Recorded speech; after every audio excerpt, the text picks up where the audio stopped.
प्रभु की शक्ति उनकी दयालुता में ही प्रकट होती है। मेरे प्यारे माता पिताओं, भाई बहन और मेरे प्यारे बच्चों, आज हम 16वां इतवार में प्रवेश कर चुके हैं। आज के तीनों पाठ में हम यही देखते हैं कि प्रभु यीशु हमारी वापसी के लिए हमेशा इंतजार करते रहते हैं। आज की पहला पाठ प्रज्ञा ग्रंथ ये बताता है कि प्रभु यीशु की शक्ति प्रकट होते हैं उनकी दयालुता में। यानी इस दुनिया में हम देखते हैं शक्तिशाली लोग उनका शक्ति प्रकट करने के लिए दूसरों को दबा देते हैं, दूसरों के ऊपर शासन कर देते हैं, मगर ईश्वर ऐसा नहीं है। उनकी शक्ति दयालुता में निकलते हैं।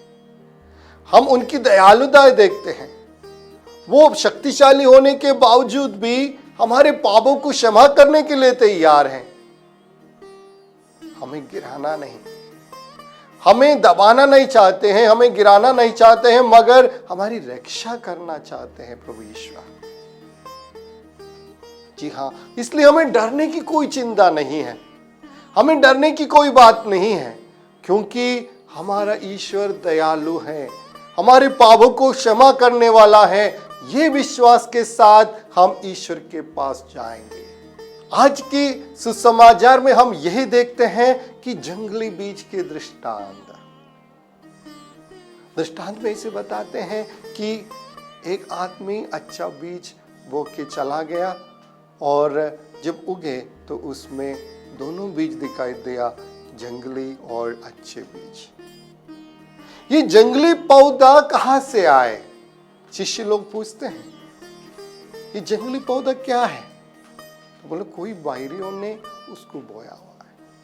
यानी हमारे जिंदगी हम अगर देख ले तो हमें लगता है कि हमारे जिंदगी में ये दोनों बीज हैं, जंगली बीज भी हैं, अच्छे बीज भी हैं। यानी हम कभी कभी सबको प्यार करते हैं, इस प्यार के बीच में हम लोगों को ईर्ष्या भी करते हैं, हम ईर्ष्या भी करते हैं,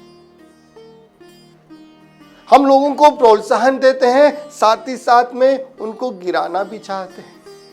तो ये दोनों हमारे जिंदगी में हमारे बीच में है, हमारे अंदर हैं दोनों बीज, जंगली बीज और ये अच्छे बीज।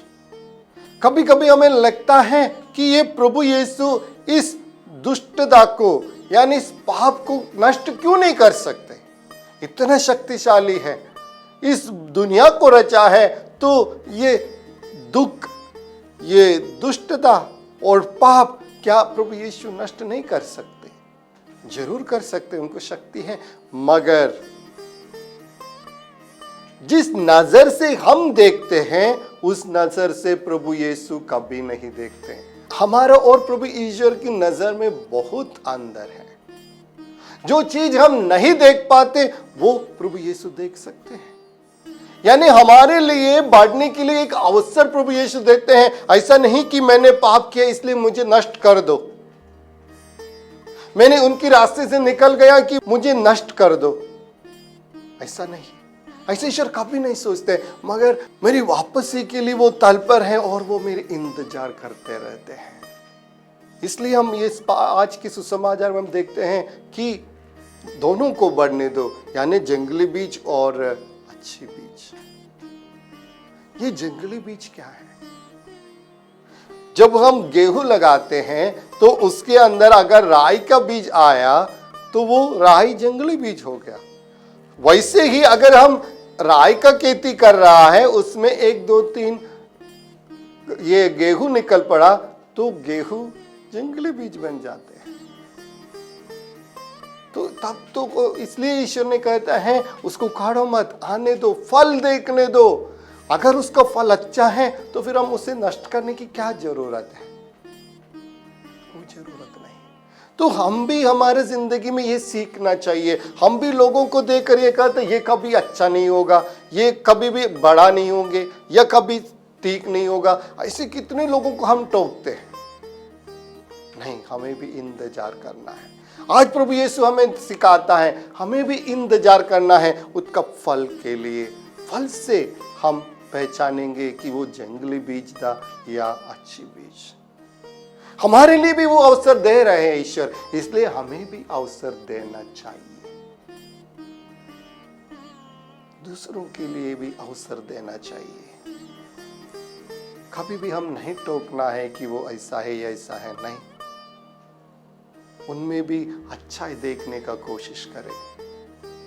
वही हम देखते हैं जो प्रभु यीशु क्रूस पर मर रहा था, दोनों चोर लोगों का अगल बगल में देखकर एक ने तो प्रभु यीशु का हंसी उठाए, मगर दूसरों ने कहा कि हमें माफ कर दो, हमने गलत किया। तो प्रभु यीशु ने क्या कहा? तुम्हारा पाप क्षमा हो गया है।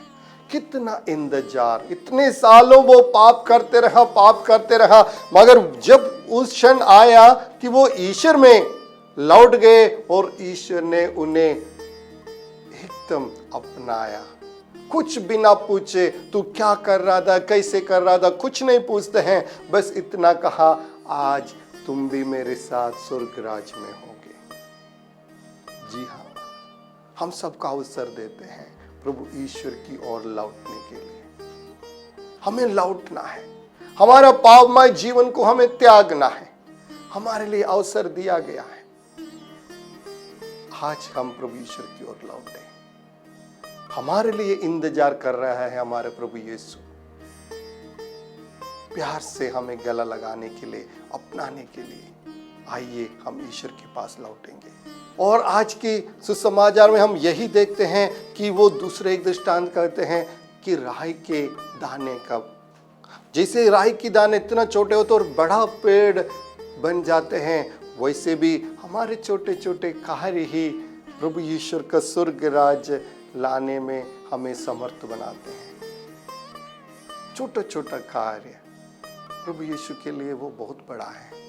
यानी एक के सामने हम मुस्कुराना, एक से अच्छे से बात करना, एक को कुछ पीने के लिए एक गिलास पानी देना, ये सब छोटे छोटे कार्य हम समझते होंगे, मगर यही छोटे छोटे चीज ही हमें स्वर्ग राज की ओर ले जाते हैं। इसलिए छोटे स्वर्ग राज, हमारे इस छोटे छोटे कार्यों से इस स्वर्ग राज इस धरती पर लाने के लिए हम कोशिश करें। आज की दूसरा पाठ में हमें यही बताता है कि जब हम निराशे में डूबते हैं, जब हम भय में रहते हैं, हमारी आत्मा हमारे लिए प्रार्थना करते हैं। इसलिए चिंता करने की कोई ज़रूरत नहीं। जिस आत्मा, प्रभु यीशु की आत्मा जो हमारे अंदर निवास है, वो हमारे लिए हमेशा प्रभु ईश्वर से प्रार्थना करते रहते हैं। इसलिए हमें डरने की कोई चिंता नहीं।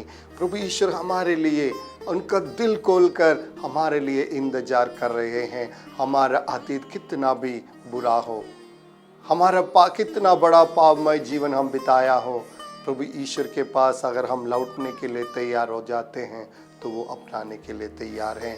वो शक्तिशाली ईश्वर जो दयालु हैं, हमारे पापों को क्षमा करेंगे और हमें अपनाएंगे। इसलिए आज हम प्रभु यीशु की ओर लौटने का निर्णय लें। साथ ही साथ हमारे छोटे छोटे कार्यों द्वारा हम स्वर्ग का राज इस धरती पर लाने के लिए कोशिश करें। पिता, पुत्र, पवित्र आत्मा के नाम पर आमीन।